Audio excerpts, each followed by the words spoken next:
there's only one way you succeed long term. Anybody can get lucky, do something for a period of time, but real success in any measure whatsoever comes when you do more for others than anybody else. There's no other way to do it. You find a way to add more what? Value. And if we find the way to add more value, we can be superior in the marketplace, but we can also be superior in our own lives. We can enjoy our lives at a different level. We can have a different set of pride that isn't fake. It's not ego. Ego is when you try to make it better than it is, and you know the truth is it's not. But when you really are in a position, when you're in a position where you own what you're about, and you know what you're here to deliver, and you deliver it on a significant scale, then you have an opportunity to really experience not only success, but fulfillment. And this conference has gotten bigger and bigger, not only in its size, but also in its impact. And so I'm really privileged to be back with you here. And I know you're working to raise 1 million meals. And I'm very, very into hunger, to say the least, primarily because I was so hungry at a stage of my life. And my life was completely changed because when I was 11 years old, we had no money and no food. And we've gotten used to that, but it was Thanksgiving, which makes it more emotional. And my parents were saying and doing things that after you say them, you can never take them back. And it was very profoundly painful, obviously, for myself as the oldest and trying to keep my brothers and sisters from hearing it. But it profoundly changed me because that day, something changed my life, and it was somebody simply coming and delivering food. And it wasn't the person, wasn't giving it, it was a delivery guy. And it wasn't a happy moment for my father. It was interesting. My mom and dad are yelling at each other. My mom's saying things to my father, you haven't taken care of us. Pretty painful moment. And the door happens, and I go to open the door, and there's this tall guy standing there with these big bags of food, and on the ground beside him he had this pan with an uncooked turkey. And he said, is your father here? And I said, just one moment. And I sprinted to get my dad, thinking this was going to be the most euphoric moment you could possibly imagine. Like God had come by and surprised us, somebody cared about us, whatever you wanted to frame it. And my father came to the front door begrudgingly. When he saw the man, he got very angry. And he said, we don't take charity. And he went to slam the door. And the man was a very tall guy, and he put his arm or shoulder against it, and it kind of bounced off of him. And he said, sir, this is not charity. Everybody has tough times.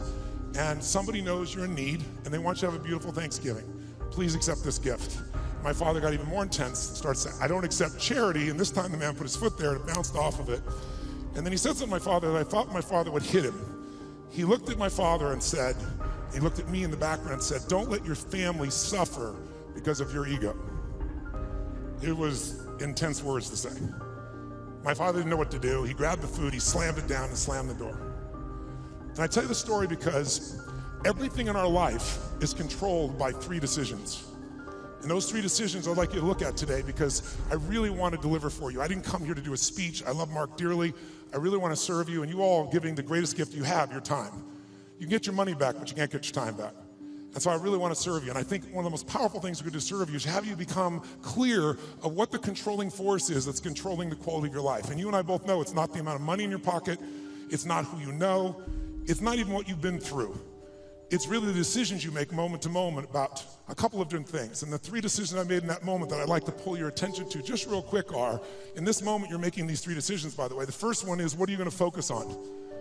And that day, my father focused clearly on the fact that he had not taken care of his family. And whatever you focus on, you're going to feel. In fact, many of us in this room, who's ever focused on something, you were thinking something horrible was going to happen, you experienced the pain of that failure or that challenge in your life, and then it never ever happened. Who's had this experience? Say, I. And if things aren't bad in your life, you can always think of shit that hasn't even happened yet and feel bad in advance. But many people do. Because whatever you focus on, you'll feel. Write it down. Focus equals feeling, because if you start to take control of your focus, you take control of your life. But that day, he focused on the fact that clearly he had failed his family, and that was the meaning. The second decision you make is, what does it mean? As soon as you look at something, think about something, focus on it, you gotta decide, what does this mean? Is this the beginning or the end? Is this punishment and reward? Is God trying to hurt me or trying to challenge me? Or is this nothing to do with God? I was just being a lazy bastard. Right? The meanings we give to things control our life. If you think it's the end of a relationship, are you going to behave the same way as you think it's the beginning of a relationship? In the beginning of a relationship, when you're totally in love with someone, what will you do for them? Tell me, what will you do? Oh, come on, guys. What will you do when you're totally in love? Shout out, what will you do? What? What? Make the sound of what it's like when you're totally in love out of your mind. Just go ahead and make that sound like a primal sound of what that feels like. Just go for it so we get some energy in this room. It's been a long time for some of you, I can see really clearly.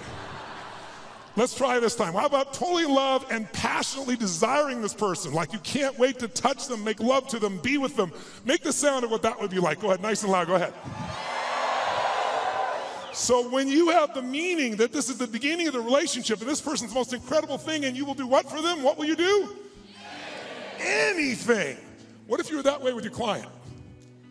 What if you're that way with your internal customers, called your partners? You go, well, we'd have real sexual problems with HR, that would be the real challenge. But if your commitment was the same, when you're in that place, you do anything in the beginning of a relationship. In the beginning of a relationship, if your partner said, would you take out the trash? What do you say? Take out the trash. Happily. But after about 7 days or 7 weeks or 7 months or 7 years or 70 years, one day someone said, would you take out the trash? You go, what do I look like? Your janitor? You go, what happened to our passion? I'll give you a clue. If you want a relationship to last, if you think it's coming to the end, do what you did in the beginning and there won't be an end. Because when you think it's the beginning, you behave differently than the end. The meaning we associate to things controls our entire lives. It's not that your mother or father died that's giving you suffering. Certainly that's painful. It's the meaning you think it shouldn't have happened. And when we take control of the meaning, it's the only thing we can control our lives. We can't control events. And we're living now where technology is happening so rapidly. It's magnificent what it does for our lives. But we all know with that technology, our psychology is not developing as rapidly. And as a result, the world's changing. And a lot of us that have learned to engage with technology and use it to maximize, most people in this room, but there's lots of people who use technology to disengage, to be harmful to themselves and to other people. It's not a one-way street. So I'm interested in how to maximize the psychology side, and that's why I'm sharing this with you, so you can increase both your leadership skill, but who do you have to lead first to be effective, my friends? Who? Yourself. And so good to see. What's controlling you? Well, what I'm focusing on is controlling me. You can focus on something and make yourself crazy. You can focus on something and make yourself great. In this moment, you could be worried about Ebola, because we all know it's coming. People are freaked out all over the world. 36,000 people die a year of flu, and the whole world is focused on Ebola. Because the news is not designed to inform you, it is designed to startle you. Because that's how you sell things. So if you let someone else take control of your focus, your life will be in someone else's hands. So first decision is what you're gonna focus, second meaning. My father that day focused on he had to take care of his family, and the meaning was, I know what it was because he said it out loud, then I'm worthless. Now when you come up with a meaning, it produces an emotion. And if you and I want to look at the quality of our life, there's only a way to find it. One way really, that's real. How do you feel every day? If every day of your life you got $1 billion and every day you feel guilty or angry, by the way, nothing worse than an angry rich man or woman, isn't there? You just want to slap them, don't you? How do you have the right to be angry? But they find a way. But if you got $1 billion and you're angry and you're pissed off and you're guilty all the time, what is the quality of your life? Angry, pissed off, and guilty. If you have nothing, I live in Fiji a portion of the time. I have a home there and a resort there and kind of 2 families of villages there that I interact with the last 25 years. And when you go to Fiji and you walk down the street or you drive by, people jump up and they yell, "Bula, bula, bula," which means welcome, be happy, we love you. And you drive by 5 minutes later and they jump up, "Bula, bula, bula."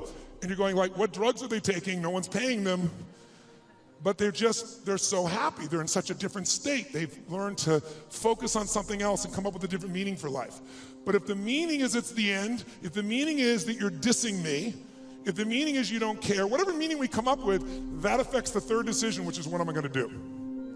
And what people do is based on the meaning, because the meaning creates emotion, right? You can be miserable no matter what you have, and you can be euphoric having nothing. We all know it's true. In fact, is it possible to learn to let, for example, all hell could be breaking loose around you, and you could just be sitting in a chair in this centered space, all hell breaking loose, and you could still feel great? Is that possible? Yes or no?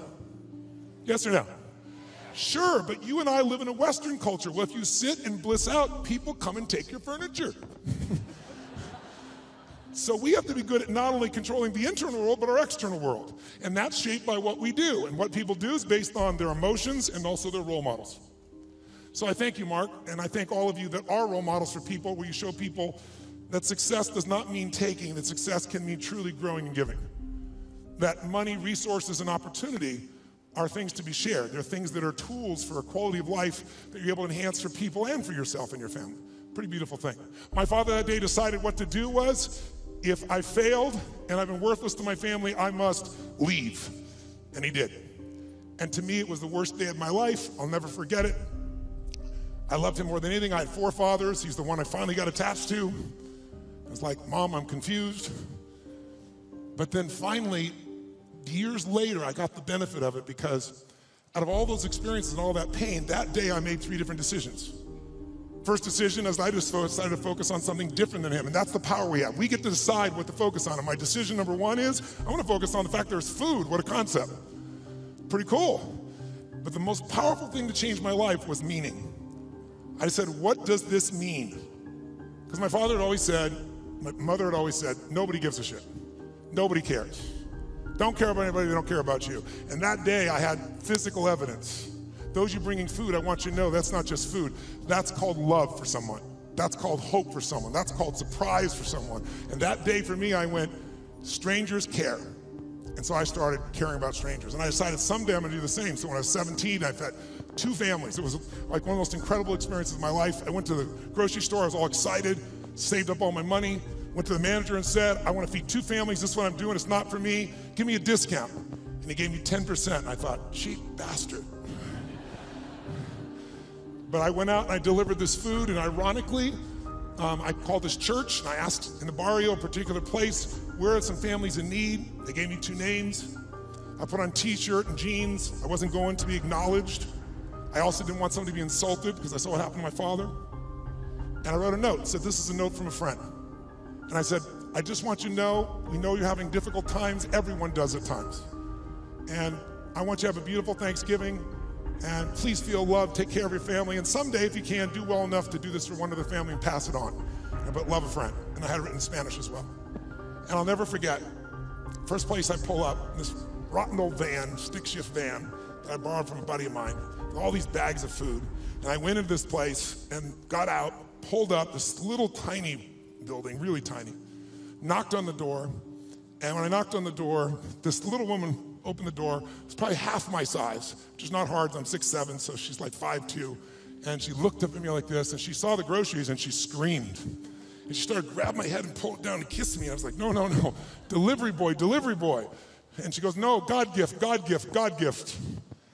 And she didn't speak English, so I handed her the note. She read the note, she crying again, started trying to kiss me again. I said, no, no. She goes, God gift, God gift. So I pointed, where do I put this? In this tiny little room. There's a table there. I put the food down, and I went over to get some more groceries. And when I did, 4 children come running out. And one hits my leg and wouldn't let go. And when they saw the pumpkin pie, it was over.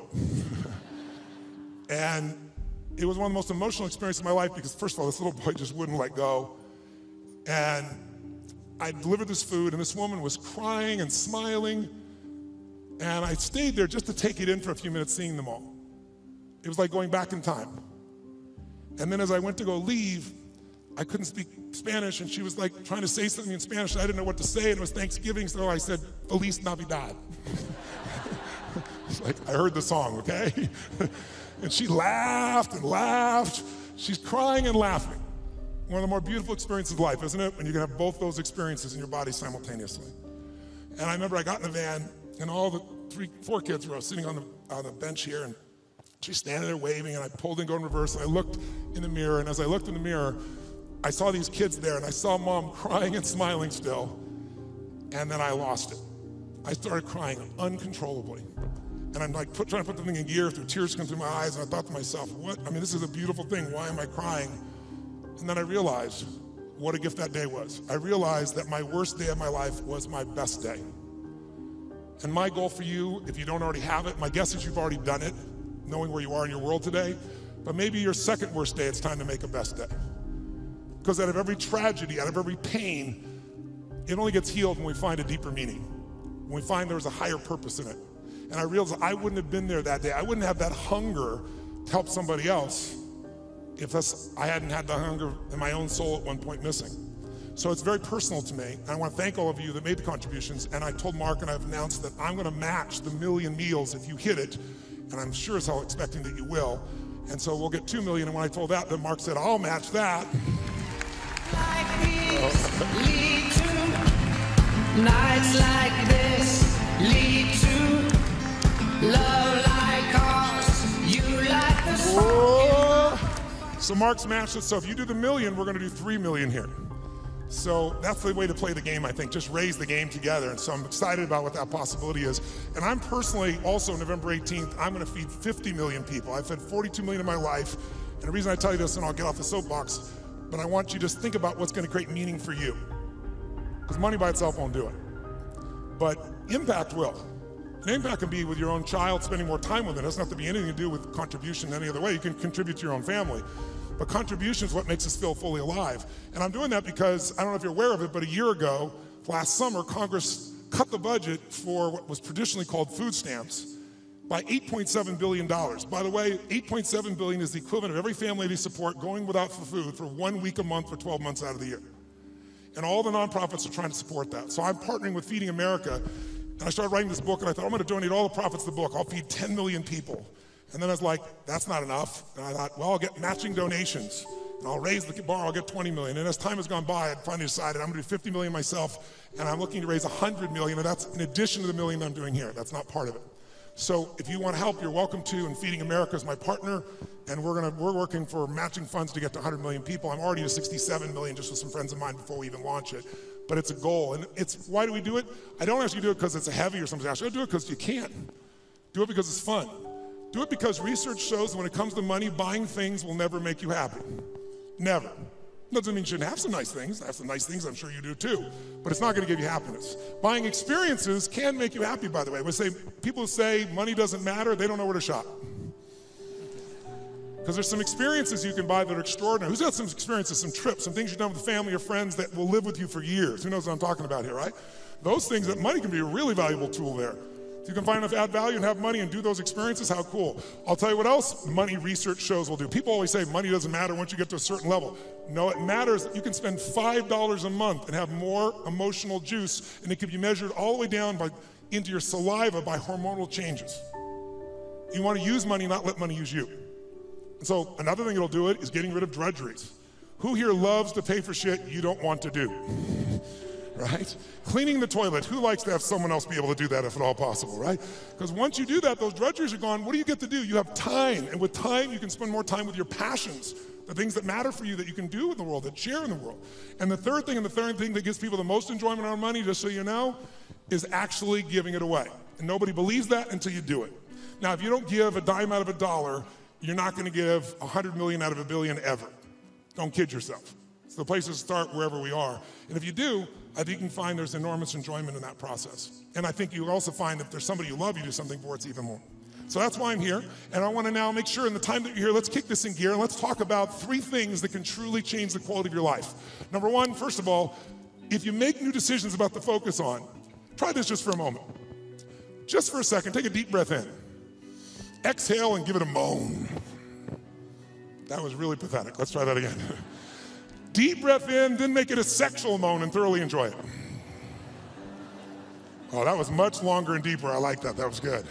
One more time. Use deep breath in and give it a moan. Now, one of the things that I want to talk to you about here tonight, this afternoon, is really simple.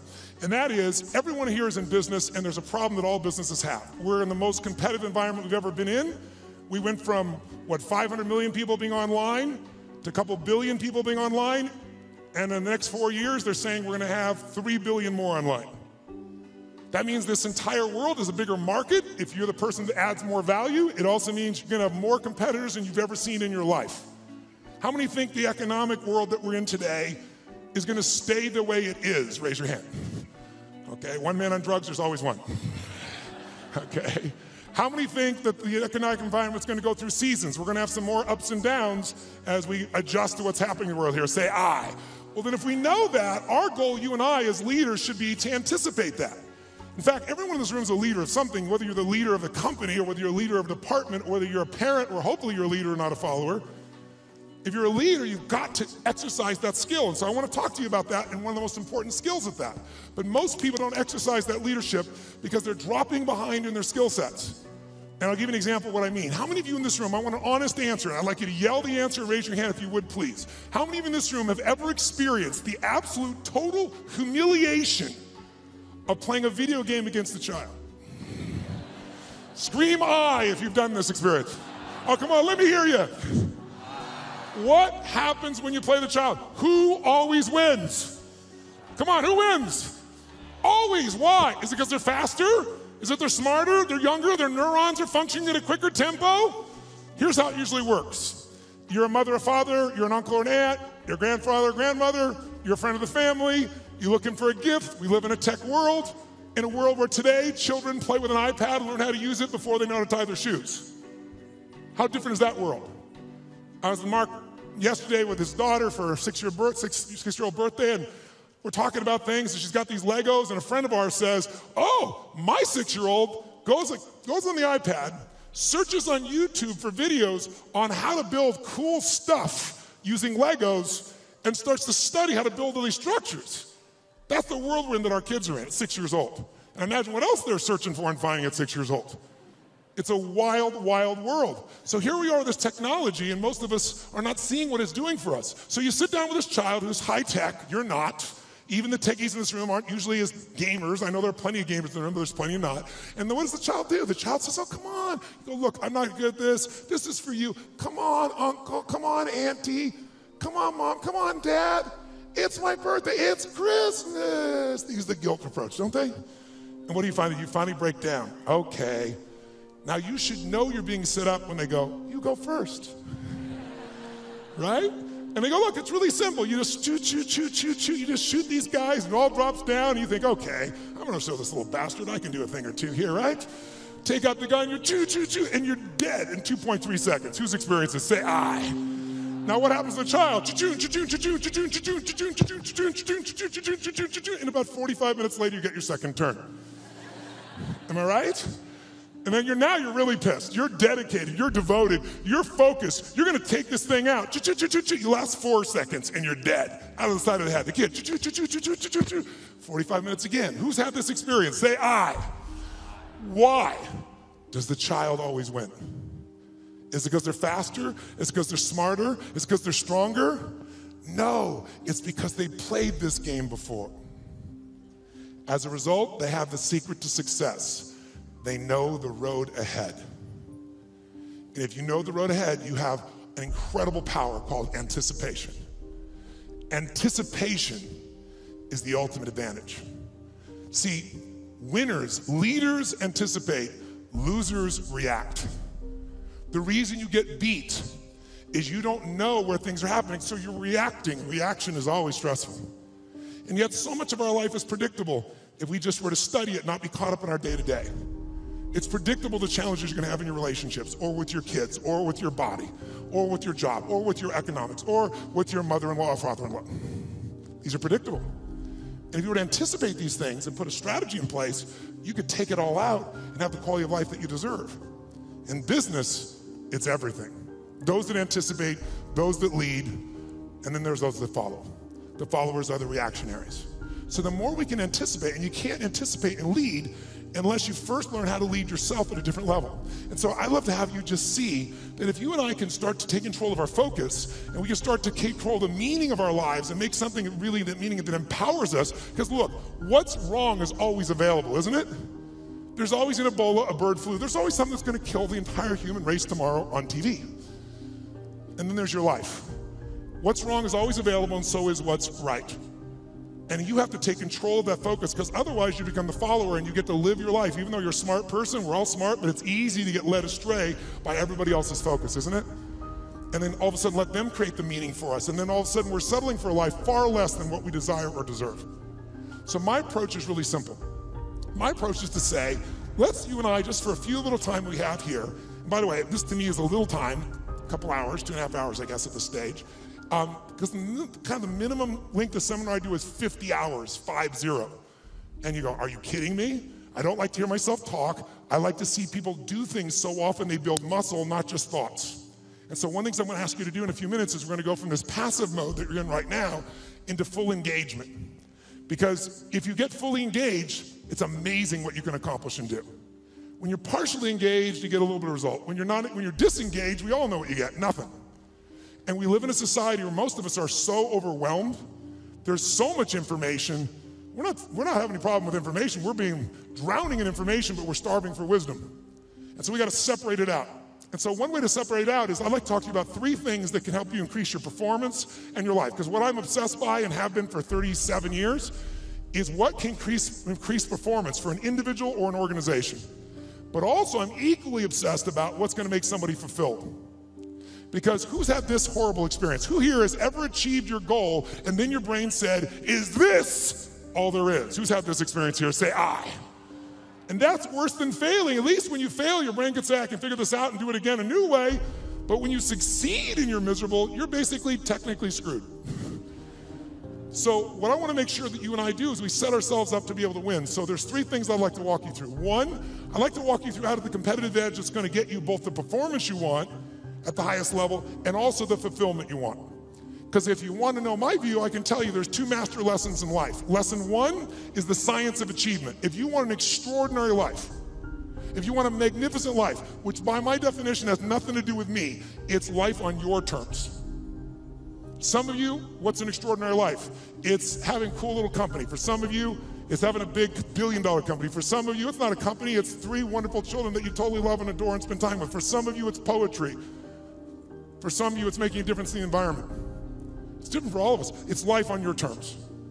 But if you're gonna have an extraordinary life, you need to master, number 1, the science of achievement, which most of you are damn good at or you wouldn't be in this room, right?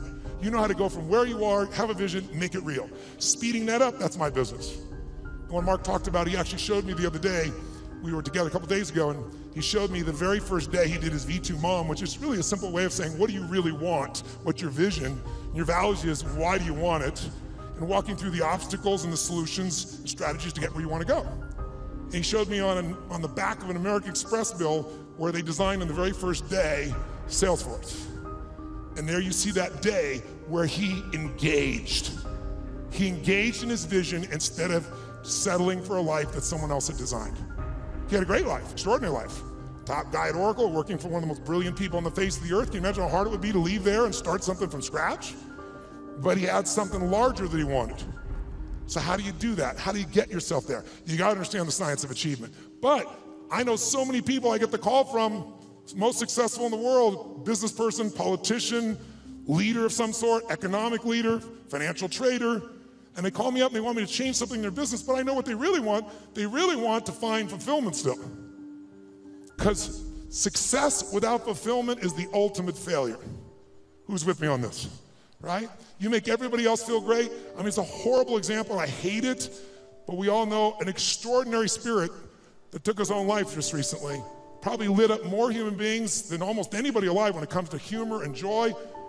He made everybody else feel happy but himself. It's sad. You don't want that to be you. If there's any gift he can give besides his joy, is the evidence of what you don't want to move towards. Nobody in this room is going to move towards that, but we do it at a little level. We die a little bit along the way by giving up what we really desire and believe in. And my goal is to make sure, see if we can wake that up. So, and by the way, fulfillment is as unique as there are people. Achievement, there's laws, right? You do this, money, there are laws. Your body, there's laws. We all have biochemical, special, unique identities, but there's certain fundamentals. If you do them in mass, you're going to be overweight. If you do them differently, you're going to be fit and strong. Same thing with money. But fulfillment is as unique as art. Art is what one person thinks is beautiful, somebody else can think is ugly, and that's perfectly fine. Have you ever gone to an art museum and you see this big red square and they go, $10 million, you go, you gotta be kidding me. $10 million for that freaking square? I'll draw you a square. But someone else, no, look at the texture, the taste, the flavor, I can taste the paint from here. They have a different way of being fulfilled, right? So those are the 2 kind of lessons of life. So this is what I'd like to do to help you with both those today, if you want to play with me. Number 1, let's take a look at what will give you the edge. Who's up for having a competitive edge in anything you do? Say I. And it's not BS and it's not positive thinking, it's something you can test, because the edge is what's going to get more out of you. Second, I'd like to show you how to create a breakthrough. Who here has an area of your life where there's something you've struggled with for a while, and you're sick of struggling with it, and you're sick of making excuses, and you want to actually change it today? Who's got one of those in your life? Say I. If you want to play full out, I can show you that. And the third element really affects the other 2, and it's really the one that affects business and life, and that's the power of engagement. All of these are tied to engagement. And I'll tell you what triggered me on this, is thinking about how could I add the most value here. And engagement is one of those, new flash words in the corporate culture we all hear about, full engagement, partial engagement. But it's really true, engagement plays such a huge role, and some of the studies that are out right now are mind-boggling. Have you seen the recent studies that they've done? 142 countries asking workers around the world, how would you describe yourself? Fully engaged, partially engaged, disengaged, aggressively disengaged. And guess what they found out? Throw it up there. Around the world, in 142 countries, they found out that 13% of employees worldwide said they were actually engaged in their work.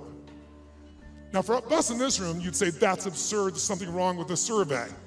Well, you'd be right. In a room like this, it's full engagement, or at least a lot fuller engagement. America has the highest engagement of any country in the world, it's 29%, which sounds so much better when you're 13. Like, so which would you rather have, a punch in the face or a kick in the stomach?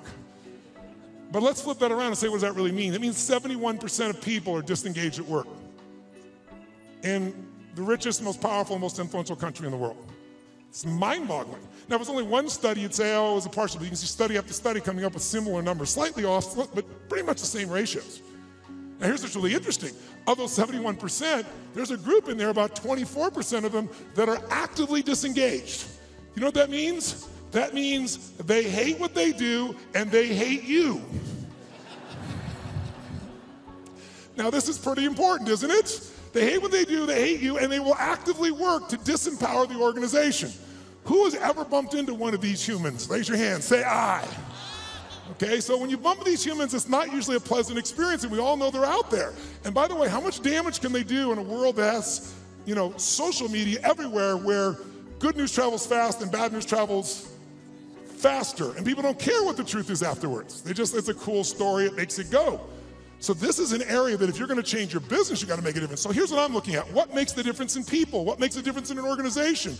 And I would submit to you that it isn't getting a head start. You can find individuals who you give everything to. You can love on them, give them a great education, they get a great economic background, and can spend the rest of their life going in and out of rehab. Who's seen this before, knows what I'm talking about? Say I. On the other hand, you see people that life's kicked in the face, somebody's been abused mentally, emotionally, physically, you name it, and they become the Oprahs of the world.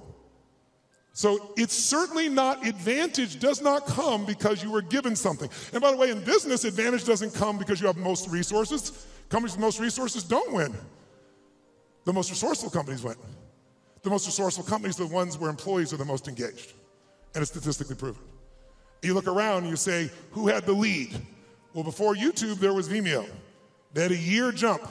Pretty much the same technology, just didn't engage as many people. Before Google, there was, what happened, Yahoo? If you're out there, what the hell happened to you people? Right? Before Facebook, there was, what happened to MySpace? Facebook was more engaging. Engagement is really the new factor. Being able to be fully engaged. And by the way, in your intimate relationship, how important is engagement? Some guys go, very important, I want to put it off as long as I can. No, I don't mean that. Full engagement in that area is going to determine the level of fulfillment you have or don't have in a relationship, right? The more engaged somebody feels that you are with them, the more energy you have, the more connection you have, the more aliveness you have.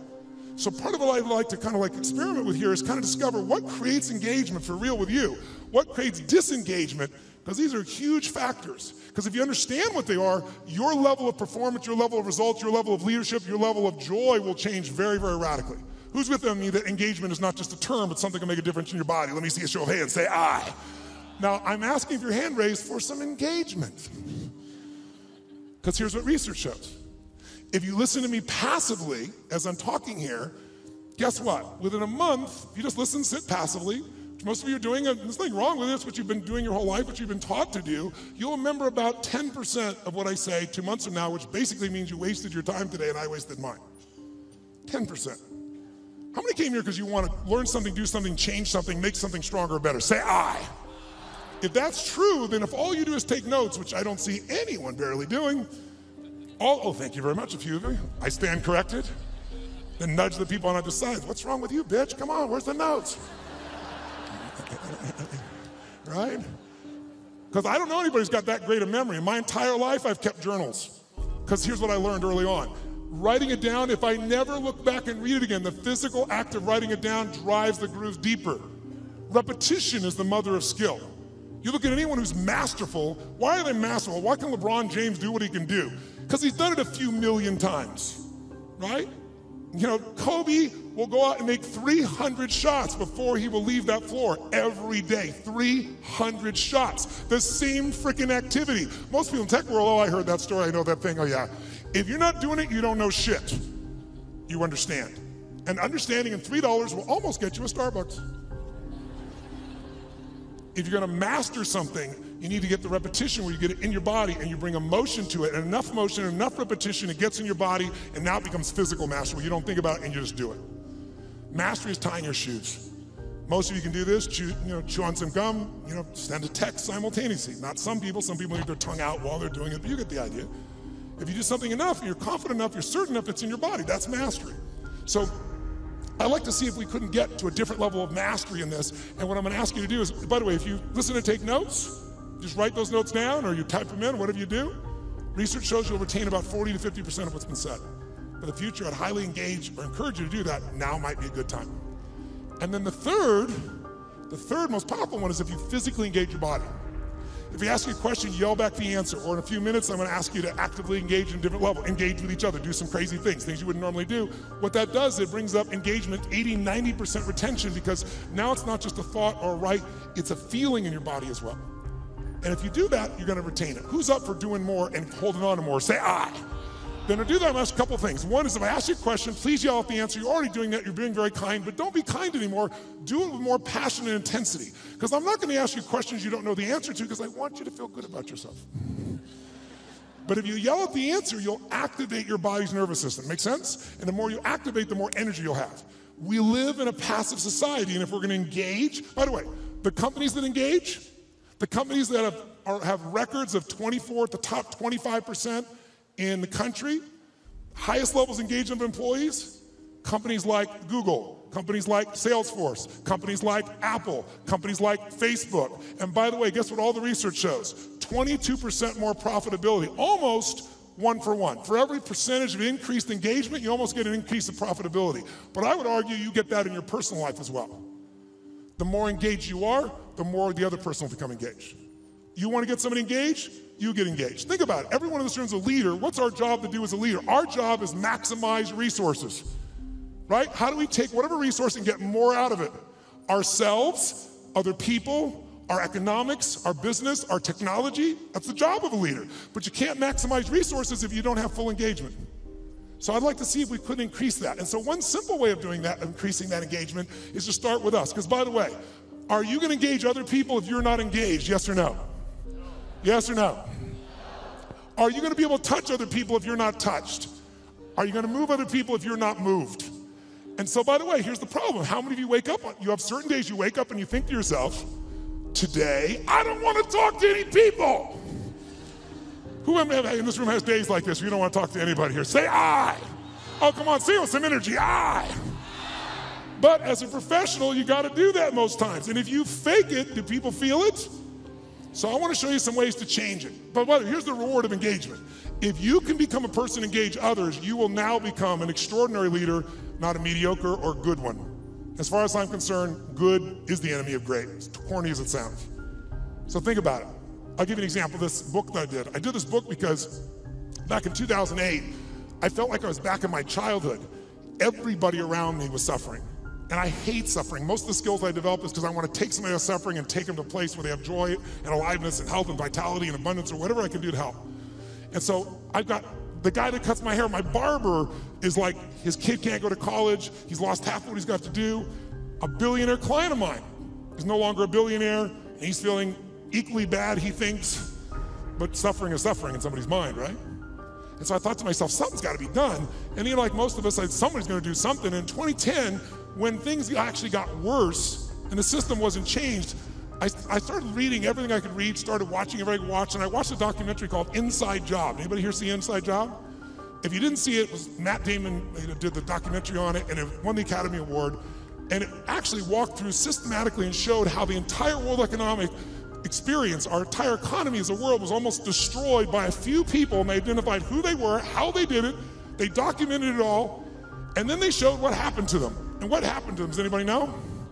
No, not nothing. Nothing would have been a reward compared to what they should have got. They were actually put in charge of the turnaround.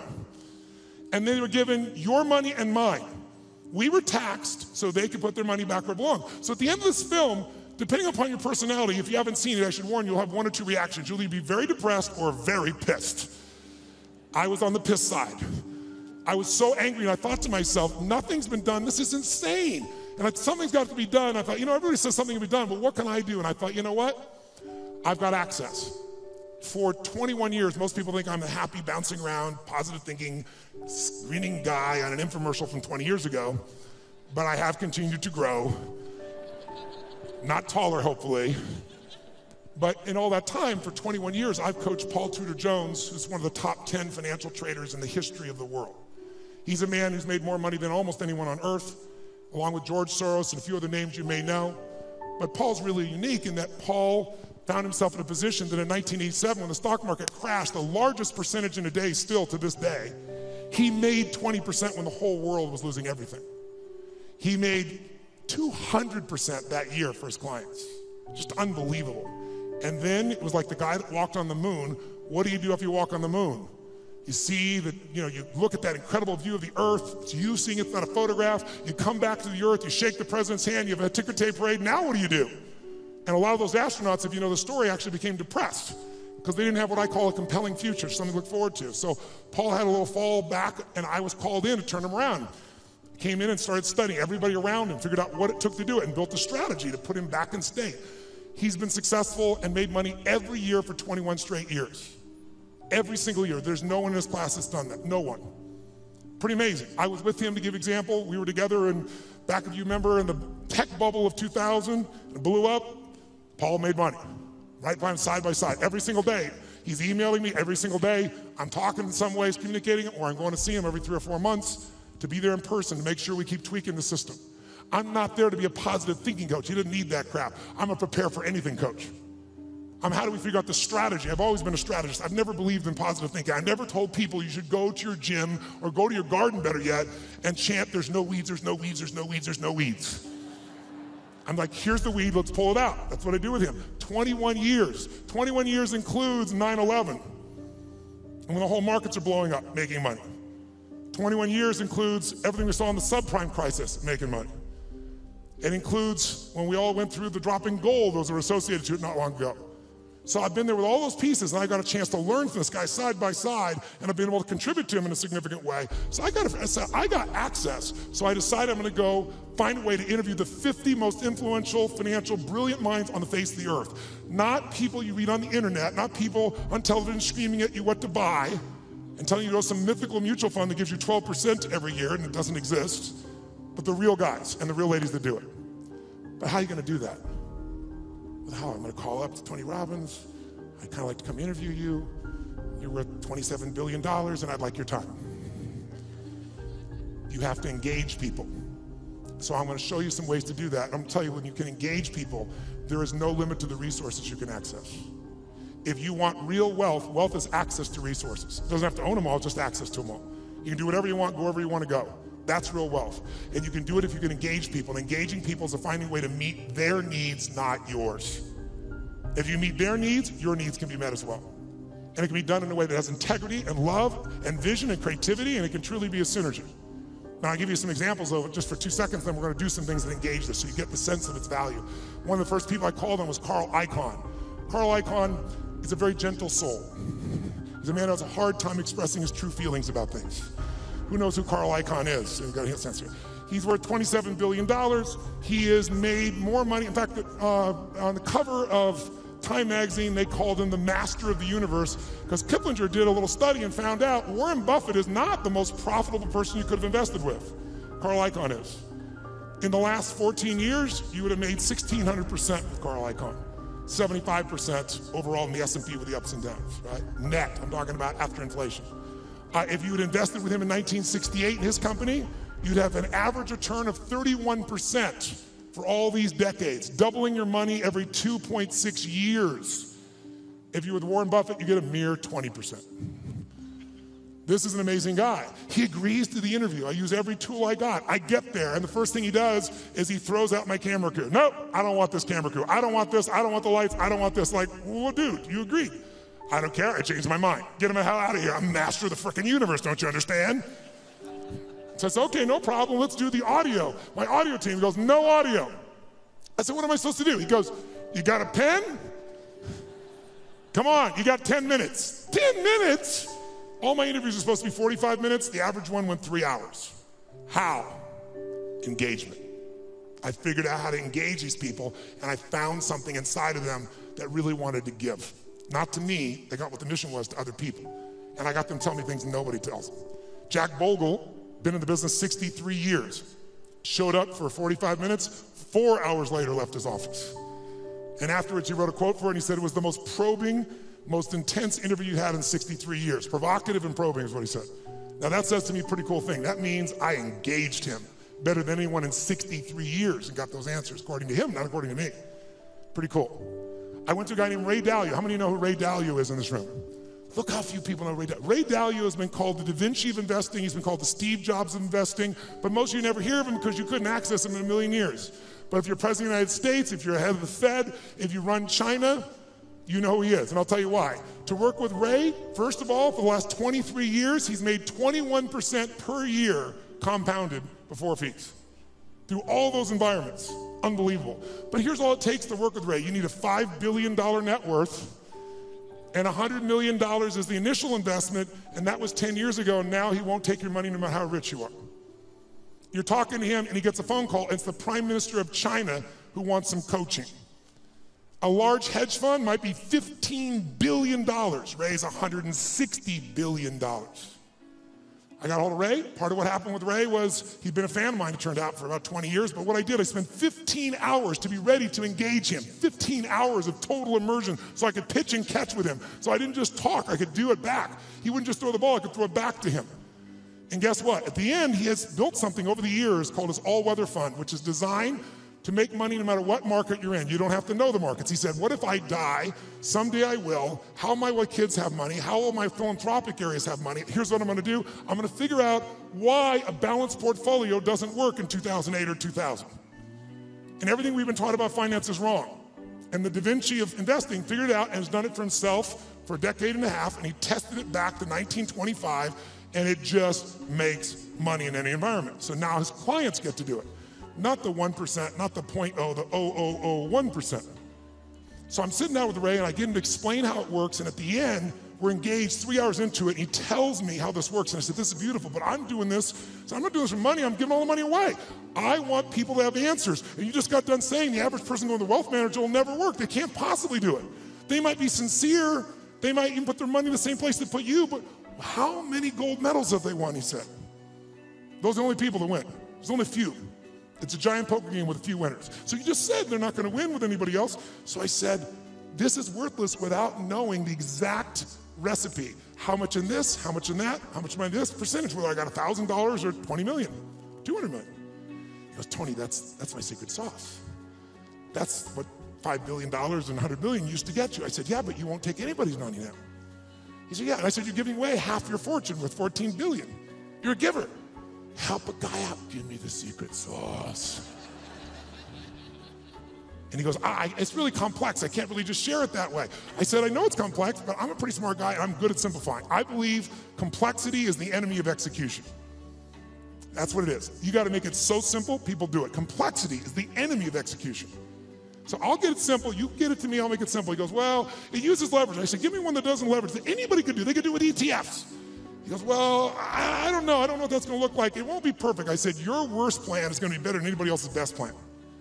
And then he this moment of engagement, this magic moment, he opens up and he goes, okay.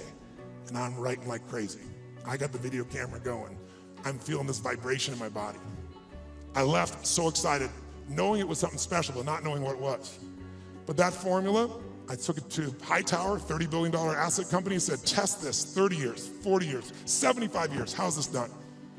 Over all that time period, in the last 30 years, it lost money 4 times. Made money every other time, and the 4 times, one of the losses was 0.003.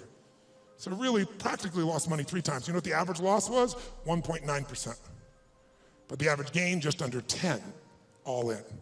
The largest loss in 75 years, it's been right 85% of the time, the largest loss was 3.95, as that was 2008. Less than 4% when the rest of the world, from top to bottom, lost 51%. It's in my book, by the way. And so a bunch of my partners were like, hey, this is a business. Don't put that shit in the book. And I said, you know what, it is a great business. We can help people do it if they want to do it, but it wasn't offered in that spirit. So it's there. I tell you this because I want you to understand with engagement, you can get anything.